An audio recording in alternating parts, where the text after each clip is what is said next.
How we doing, everybody? Oh, I'm very excited to be sitting down with you guys today to talk about the nature of our financial system and why you should care. This is going to be a doozy of a video. I think you guys are going to get a lot out of it, and I don't think it's going to be too long. So let's dive right on in. So our first question should really be, what is the financial system, right? Well, the financial system is the institutions, various forms and fashions that help match one person's saving with another person's investment. So we've talked about before how saving is the flip side of investment. In this economic understanding, when we say investment, we mean like borrowing, essentially. Usually borrowing with the intent of bettering your business or perhaps investing in some other way, right? So the financial system is going to be those institutions that help match one person's saving with another person's investment. Now, generally, we have two parts to our financial system. We have financial markets and we have financial intermediaries. Financial markets allow us to directly provide funds to the borrowers. Savers can directly provide funds to the borrowers, while with financial intermediaries, we're going to be indirectly matching one person's savings with another person's investment. So let's take a look at our financial markets. So our two financial markets are the stock market and the bond market. Of course, a stock is a claim to partial ownership of a firm. Our savers can earn income in a stock by just buying it, allowing the price to go up over time, and also through dividends, which are kickbacks from the corporation. When they earn profits, sometimes they are expected or even required to give some kickbacks to the stockholders, which are, again, the owners of the company. Our stockholders are the owners of a company. A stock, again, just a claim to partial ownership of a firm. So what does this really look like? How can a stock help get money into the hands of our borrowers? Well, essentially, you can sell part of your business in exchange for some money to help grow that business, right? Often, I think the easiest way to think of this is this idea of going public. I'm sure you guys are familiar with this, have seen these in the news. A company usually starts out as a small kind of either owned by an individual or by a group of individuals, partners, right? Then as they grow, they can decide to sell shares and become a publicly owned company, not owned by those private investors, those partners that started it, but owned by the public generally, or owned obviously by a combination of public and these original private partners, right? A bond, a little different, is going to be a certificate of indebtedness. So it's a loan, right? A certificate of indebtedness, it's a loan that you make to a business or to a government, usually a very big business if it is going to be a business. There are some important qualities that our bonds are going to have. First is going to be the term. I'm sure you guys have heard that a bond matures, right? A bond matures, so essentially it works something like this. You give this company or this state government or federal government $1,000 today with the promise that 5 years from now they'll give you your $1,000 back plus interest. That is the date that the the bond is going to mature, right? That's the date that it's going to give this this dollar value benefit. Well, go ahead and think about it for a second. Do you expect higher interest rates, higher rewards for giving out the loan to be found with very long-term bonds or very short-term bonds? Well, the higher interest rates, the bigger rewards are for the long-term bonds. Well, why is this? Well, you can imagine loaning someone 20 bucks with the promise that next week they'll pay you back 25, and maybe you feel pretty good about that. You know, it's just a week that I have to wait. But what if you made an arrangement with somebody and you were going to give them the 20 bucks and they don't have to pay you back for 10 years. Well, you might expect a little more money in return in this once you get 10 years down the road. And why might you expect this? Well, hypothetically at least, as we extend the term, we increase the likelihood that this loan is never going to get paid back, right? So maybe if it's a 30-year bond for a business, maybe there's a pretty good chance that the business is going to flop and go belly up and not be able to pay back this loan 30 years from now. As far as not going to be able to pay back loans, I think this also plays into credit risk, a second important quality of a bond.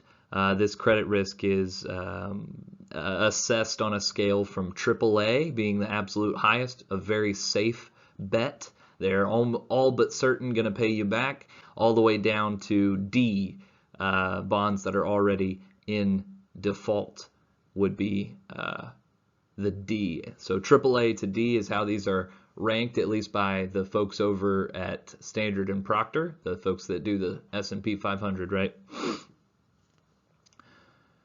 So this is how they're ranked. Why do we care? Well, generally, same kind of idea. Do you expect the safer bet to have higher or lower interest rates? Well, the safer bet, those AAA credit ratings, are going to have lower interest rates. And this is because we can feel confident that when we bet on a company that has very low credit risk, they're going to pay the money back. And if the odds are better, they're going to pay the money back, then they're going to pay less of an interest rate.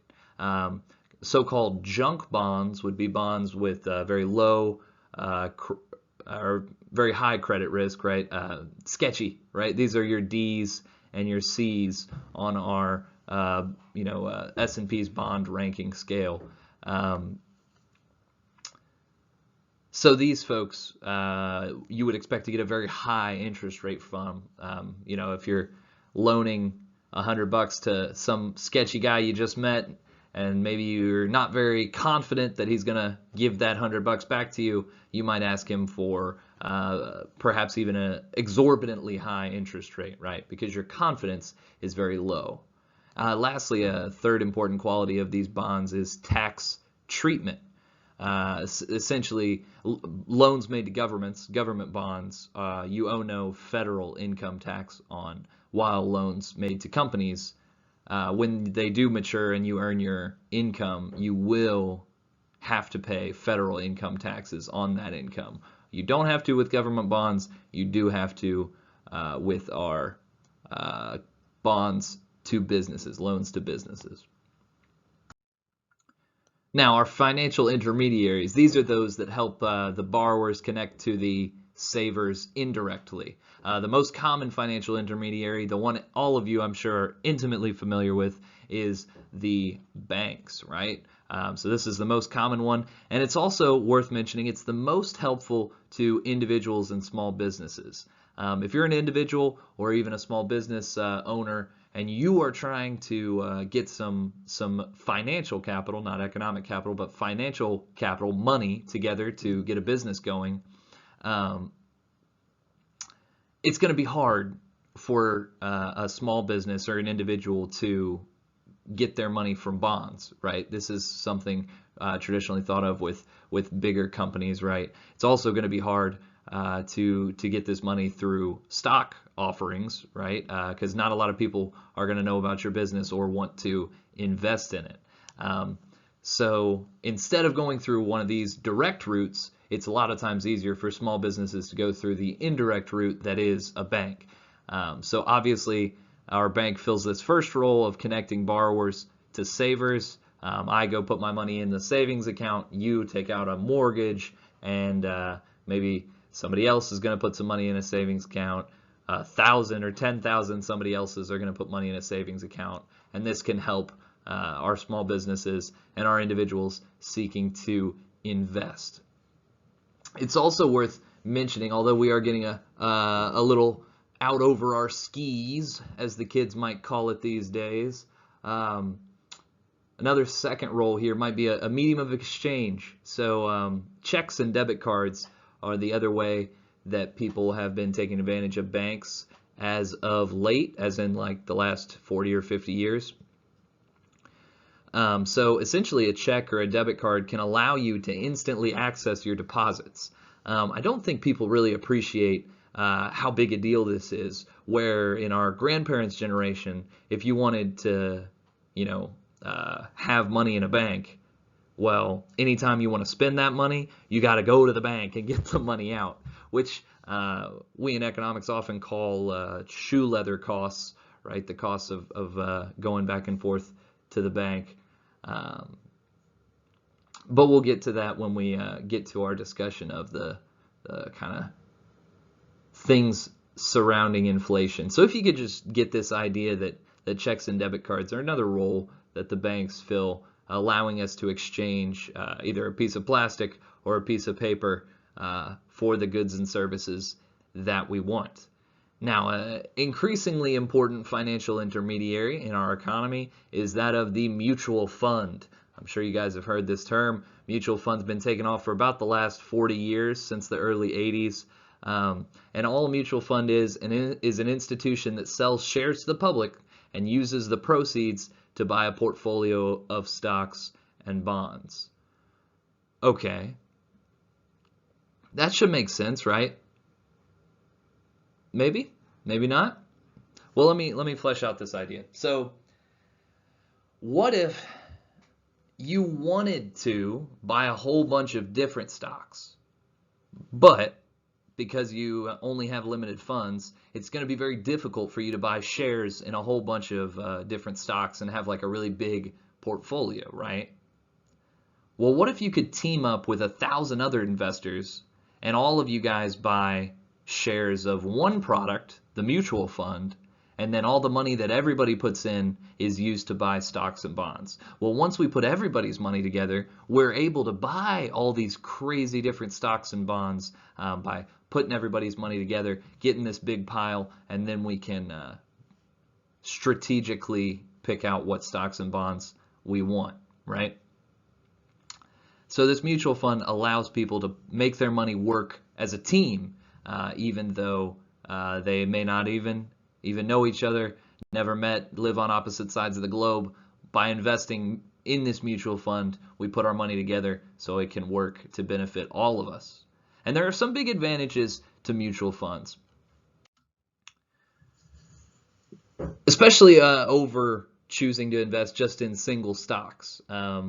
Generally, investing in single stocks can be a pretty dangerous way to invest, right? And the reason is there's one big risk. So if you put all your money in Tesla and then, as famously happened like a year or two ago, Elon Musk goes on Joe Rogan and does some crazy stuff, and the price of Tesla just falls, right? Because of the things that he's saying and doing on a podcast. Well, that's not related to the value of this company per se, but it did influence the stock price, right? And if all your money is in this stock, well, potentially you could see a drastic decrease in your net worth just over some things somebody said on a podcast. And that's no good, right? You want your net worth to be a little more resilient than that. So the idea of diversification, which essentially is the first lesson of finance, right, is to don't put all your eggs in one basket. Don't put all your money just in one stock. Pick a lot of different stocks. Spread out this risk. The idea essentially is we want to avoid any firm-specific risk. Well, what do I mean by this? This is risks associated with one specific company, right? So if one company fails because the CEO does something not great or because of whatever business situation, you don't want all your money to go down the drain with that one company. So you invest in a whole bunch of different companies instead of just one. And the mutual fund allows us to do this very effectively. You just buy one financial product and you're instantly invested in thousands or even, tens of thousands of different companies all across the world. And that is pretty cool. It's also worth mentioning, it's very expensive and time consuming to every single day be up on what stocks I need to be invested in, when should I buy and sell, when should I go in and out, all this kind of thing. This is a big undertaking for somebody that's working doing something else, maybe some marketing, maybe some management, something like this, right? Well, why would I sit at my computer when I get home from work all night and try and figure out which single stocks I need to invest in and all this stuff, when I could buy one financial product, the mutual fund, and allow hopefully some financial professionals with degrees and accolades that would qualify them for such a position. Well, they can pick when I buy and sell because they're the ones running the mutual fund, determining where our big group pile of money goes, when it needs to buy, when it needs to sell, stuff like this. So these are the big two advantages over just buying single stocks. So I know what you guys are thinking. All right, Kevin, you've pretty much sold me on this idea of mutual funds, but which one do I pick? How do I know what to pick? Well, this isn't in the book or anything, but I would recommend 3 general ideas for how you should pick your own mutual funds. First, I look at track record. Again, the whole idea of a mutual fund is only 40, 50 years old. So none of these companies have the 100 or 200-year track record a lot of the banks and kind of other investment firms might have, right? So you definitely probably want to avoid a mutual fund that only has like a 6-month history, right? If it just came out a few months ago, you really don't have a way of looking at its track record and seeing over time, does this perform pretty well? It's easy, or at least relatively easy, to get really good returns for 6 months, right? That's essentially just rolling the dice. Maybe they just picked really good for this particular 6 months, right? It's more difficult to get consistent returns over years. So if you can find one that's maybe started in the late 80s or in the 90s, even the early 2000s, I would definitely recommend trying to get at least a 10-year track record that you can look at and look for those consistent returns that you are looking for. Second, the turnover rate. The turnover rate indicates how often are the people that run our mutual fund, those financial professionals we were talking about in the last slide, how often are they buying and selling what the mutual fund is made up of. This kind of gives us a couple things. First and foremost, if I'm really confident in the stocks that I'm buying as a financial professional, then I don't need to buy and sell all the time, right? So a very high turnover rate might kind of warn you they might be making too many transactions. They're not super confident in the stocks that they've picked. Maybe I should try and avoid this one in favor of one with a lower turnover rate. Another thing that's relevant here, the more the turnover rate is, very often the higher the costs associated with owning this mutual fund. So you do pay to invest, but you also pay little fees so that those financial professionals can make their money while you make your money on these mutual funds. So the higher the turnover rate, very often the more involved those financial professionals are, or the more financial professionals they have on this team. And that's going to in turn be higher costs for you as an investor. So last point, as far as how you should pick your own mutual funds, you can diversify even as you're diversifying, right? So as far as my personal investing, I try and be very diverse, not just in that I'm picking mutual funds, which we've already said are diversified compared to single stocks, but also you want to pick mutual funds that are going to expose you to as small risks as possible. So maybe you want one type of mutual fund that's just kind of big, what's called blue chip stocks. These are the big companies that we would typically think of, your Apples, your GMs, your Intels, kind of big brand name companies that you would want to have a safe bet on. So maybe you have one mutual fund like that. Maybe you have another mutual fund that's more aimed at quote unquote aggressive growth. So these would be smaller companies, small cap investing also called.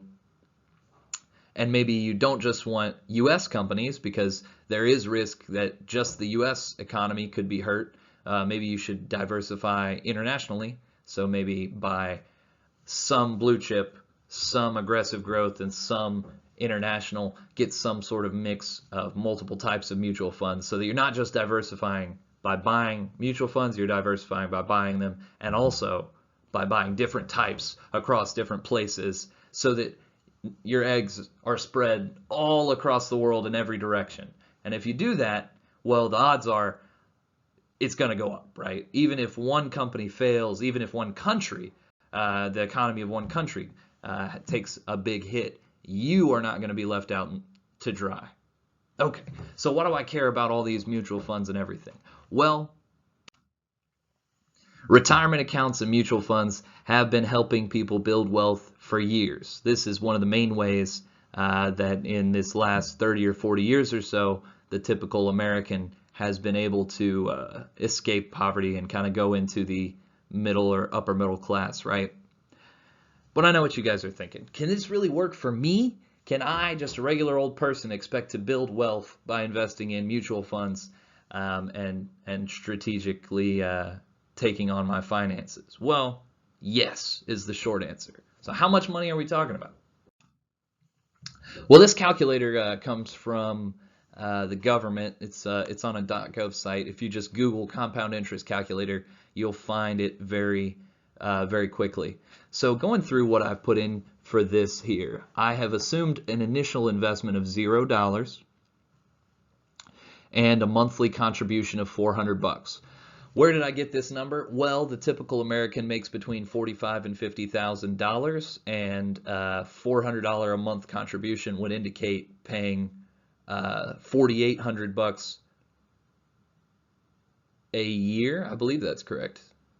Yes, that's correct. So 4,800 bucks a year, that's roughly 10% of this $45,000 to $50,000 figure. I think 10% saving in retirement would actually be pretty conservative. That's not very aggressive. And clearly my estimate on income is very conservative. I imagine many of you will be able to earn higher than $45,000 to $50,000 in your career, right? As far as length of time in years, how long do we plan to save? Well, I just assumed from a working age of about 25, sometime after you graduate college and really hit your career, to roughly 65, which is our retirement age in this country. That's a total of 40 years. So putting in 400 bucks a month for 40 years. All right, let's figure out what we can estimate our interest rate to be. Well, we've got an estimated rate here of 9%. I believe that is not a controversial figure. I think if you look at the history of some of these mutual funds, they absolutely have had average returns of upwards of 9, 10, even 11%. And if you can get this kind of return, it's going to be very helpful for your ability to make some serious scratch. So let's blow your mind. Let's see what this $400 a month investment, again, just 10% of your income as a typical earner, a typical household. Let's see how this is going to shake out over the course of this 40 years. Whoa. So at the end of this 40-year period, you're going to have a little more than $1.6 million. That's pretty amazing. That's how the middle class in our country is going to be able to build wealth. If you're able to get this decent return, I don't think 9% is an insane number. And if you're able to consistently invest, again, consistently invest starting early, you should be able to do this yourself. There's no reason that you can't build wealth. You can't, in truth, be a millionaire. Again, a millionaire as defined by a greater than $1 million net worth. This is a very achievable goal for any of you young Americans living in the richest society ever to exist. You can absolutely have a greater than $1 million net worth, essentially, not universally, but essentially no matter what you do, if you're taking your finances very seriously. I want to underscore here, we only had to put in a little more than $150,000 or a smidge less than 200, it looks like, in order to get this $1.6 million, right? This is huge. This is absolutely huge. So a little less than $200,000 invested, average return of 9%, you can expect to have over $1 million by the time you retire. That's pretty cool. That's the power of investing. That's the power of our financial system. Please, please, please save some money. I'm trying to save you guys your financial lives. So save some money, do the best you can. Want to thank you guys for tuning in. That's pretty much all I've got for today. Sign off. Thank you all.